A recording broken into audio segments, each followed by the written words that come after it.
Wormwood. Let's talk about wormwood. Wormwood is a herb used first and foremost to clear out heavy old mental energy. And this might seem a little surprising to you because if you've heard anything about wormwood, you associate it with the digestive system. You associate it with parasites and with clearing parasites, which it also is very helpful against or for. But what it really does is that it helps you release old mental blocks, old mental programming. For this reason, I would recommend, if you have a menstrual cycle, that you drink this tea on the day of your period and for the week following that. Say, for example, that you bleed for 4 days, you drink that throughout the 4 days. If you're bleeding for 7 days, then you drink it for those 7 days. I would probably recommend you to stop drinking it once you're done bleeding. The reason for this is that it is such a potent detox herb. It really detoxes all aspects of your mind, your body, and therefore also your spiritual connection. Another thing about this herb is that it really targets those blocks within your own mind that just refuse to die, quote unquote. That can be something that you've been trying to work on again and again and again, and you just can't seem to break through those patterns. Wormwood is the herb for that. That's why in regards to periods, you would drink it during the new moon. And if you are in sync with the moon, according to my beliefs and my teachings, you would be bleeding during the new moon. New moon is a time to release, to let old things die, and only after the new moon would you gather nutrients to bring in something new, which you would then fully in your mind manifest during the full moon, and then you would see the culmination of that in the physical reality right before the next new moon. But the new moon energy is specific about dying and letting go. And your period, if you're a woman that bleeds, is also about dying, letting go, releasing, shedding the old,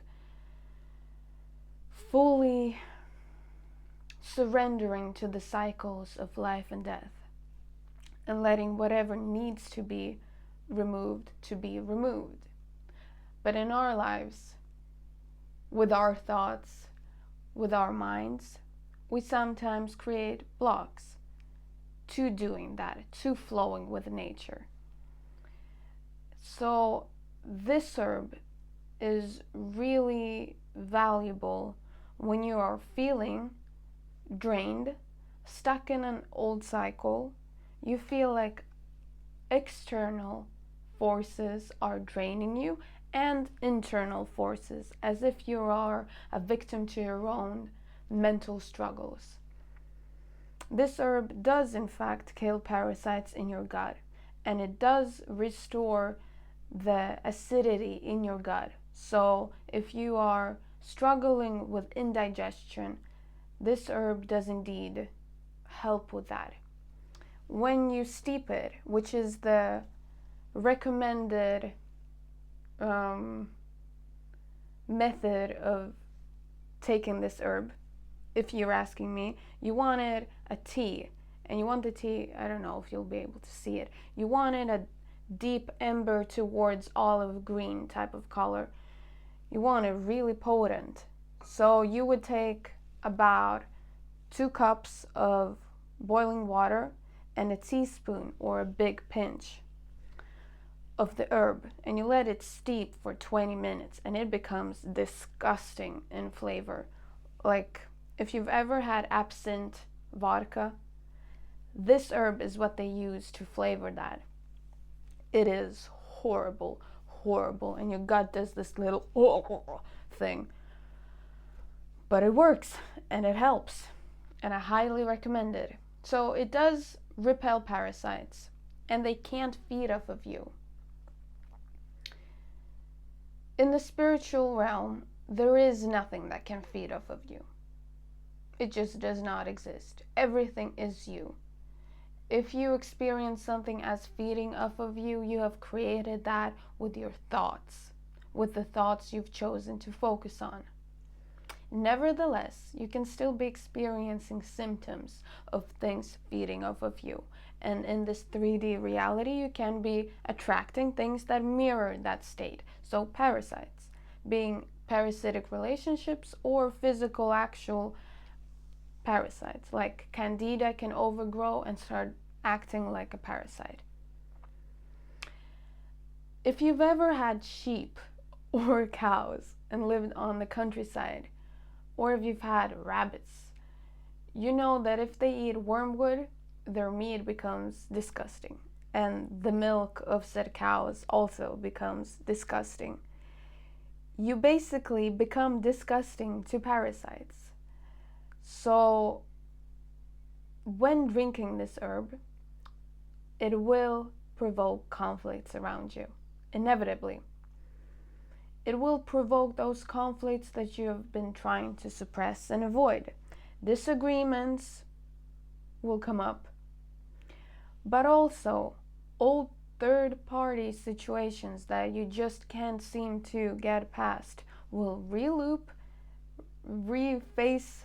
You will have to reface them, and you will be able to transform them. Due to this, you basically become toxic to them. You basically make it so that your body is inhibitable to parasites. I can't remember if I mentioned it, but I recommend you to drink this herb for 2-3 months because it's a long-term cycle. So you won't be seeing results that you would like until that period. But during those 2 to 3 months, drink that herb for a week only, during the new moon. If you're bleeding, during those days when you bleed. If you don't bleed, try to drink it around for 5 days, 5, 6, 7 days around the new moon, because that is the most potent time to release parasites in any shape or form, specifically because the lunar cycles in correspondence with death and release is specifically the new moon, when you can't see the moon, when it's all dark, it's dying.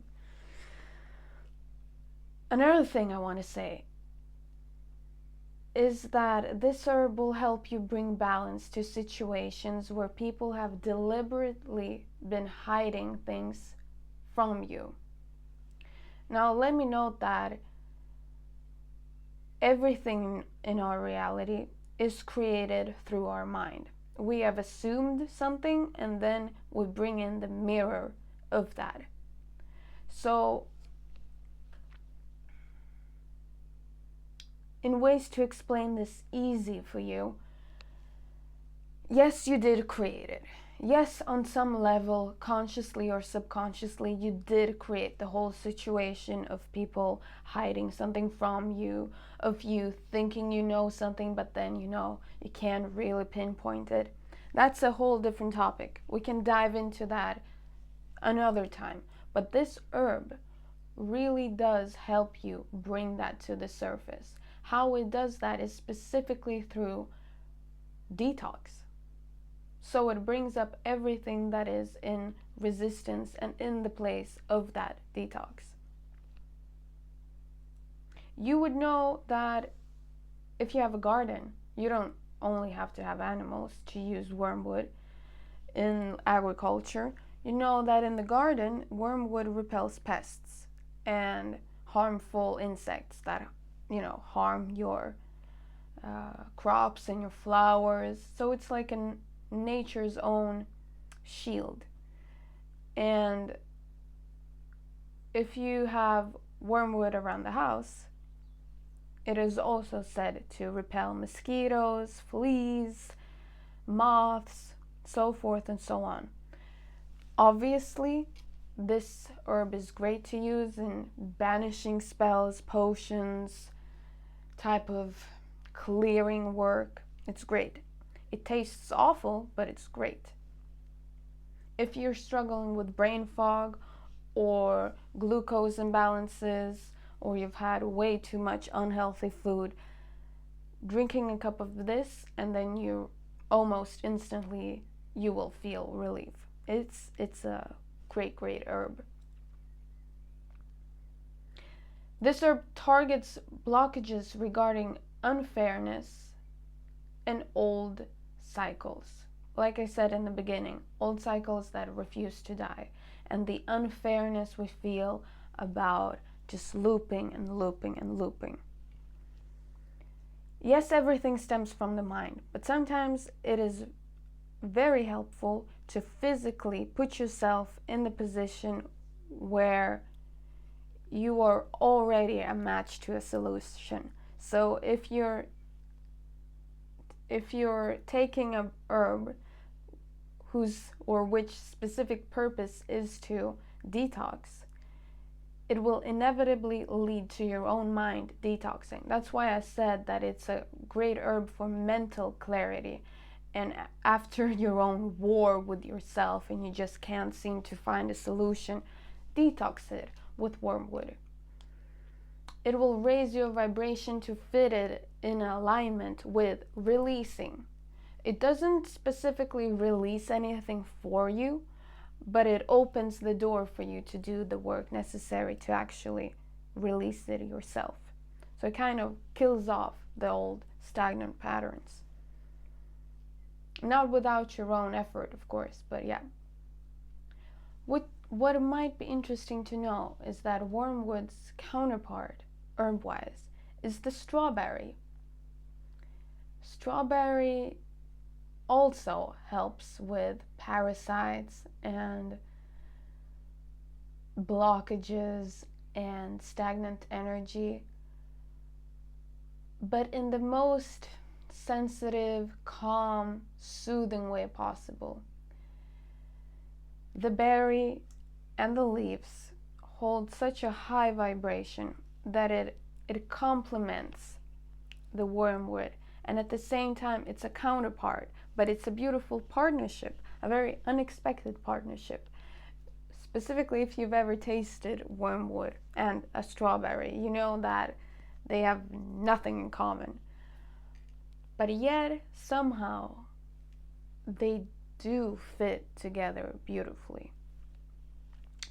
So perhaps you desire a meditation session where you'd like to gain more awareness about specific cycles in your life that just won't seem to die. Wormwood.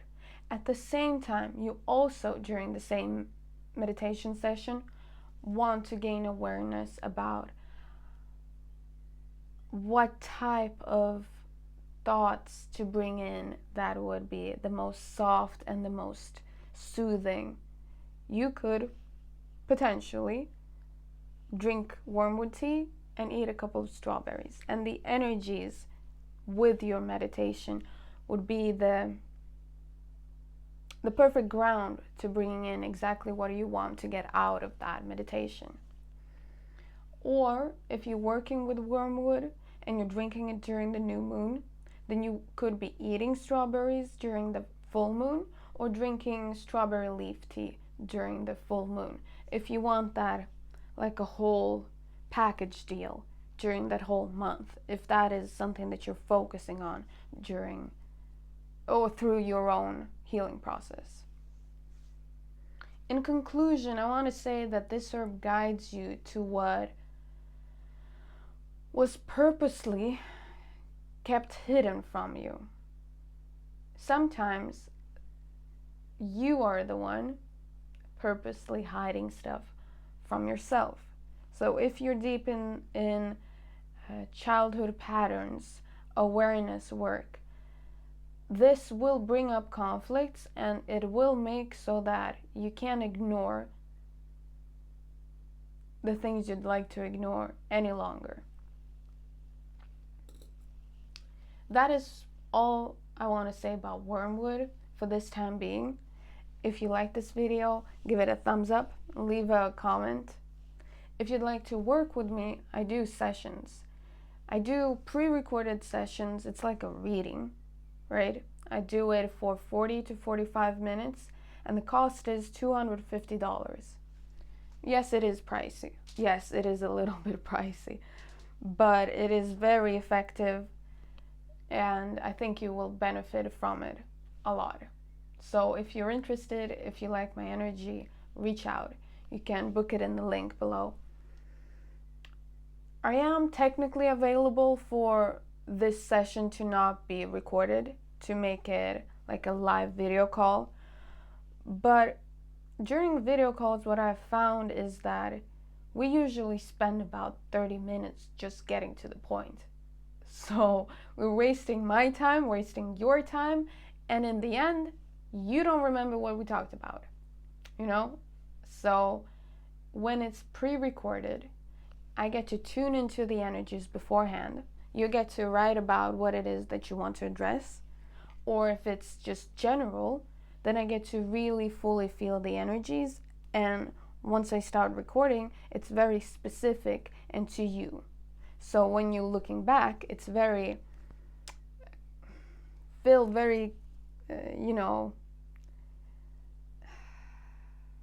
concentration in this video of things that are valuable and important is high,